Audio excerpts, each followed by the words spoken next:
मुझे आपण मानू एपरी एक भारतीय बालकर कहानी कहवाई जाऊँगी जे कि ना केवल भारतर ना रखिंट बरं सारा दुनिया रे एक इतिहास रचिछन। मु कहूची world chess champion D Gukesh को प्रेरणादायक यात्रा विषय।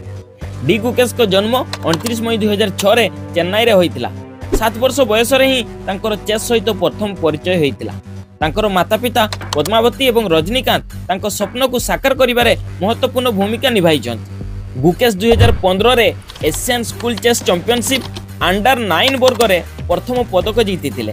तापर 2018 रे से वर्ल्ड यूथ चेस चैंपियनशिप रो अंडर 12 रो आख्या मध्ये निज नाम रे करिथिले।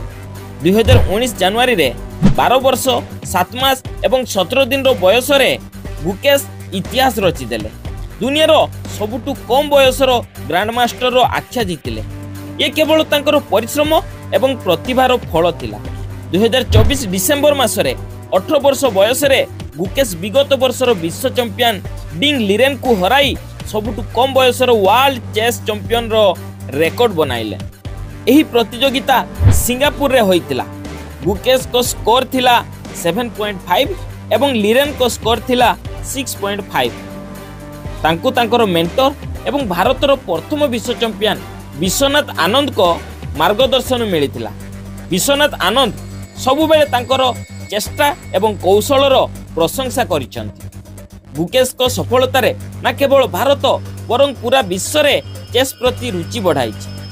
तांको प्रधानमंत्री नरेंद्र मोदी को परी अनेकों को मुहरु शुभेच्छार वार्ता मिलिछि। डी गुकेश को कहानी हमकु शिक्षा दिए जे एहीपरि एक इतिहास रचिया पई माता पिता को सपोर्ट निहाती आवश्यक। जेपरि तांकर पिता रजनीकांत जने डॉक्टर मेडिकल प्रैक्टिस छाड़ी तांको समय देइथिले एवं सपोर्ट करथिले। एथि सहित सठिक मार्गदर्शन पई जने गुरुर अत्यंत आवश्यक। निजर कठिन परिश्रम समर्पण एवं सठिक मार्गदर्शन रु सबु सपन पूरण करा जाई पारे। डी गुकेश ना केवल जने खेलाड़ी बरं लक्ष लक्ष युवकों को प्रेरणा साजिछन्ति। तांको पई गोटे लाइक निहाती देबे एवं वीडियोटी को अधिक रु अधिक शेयर करिवे।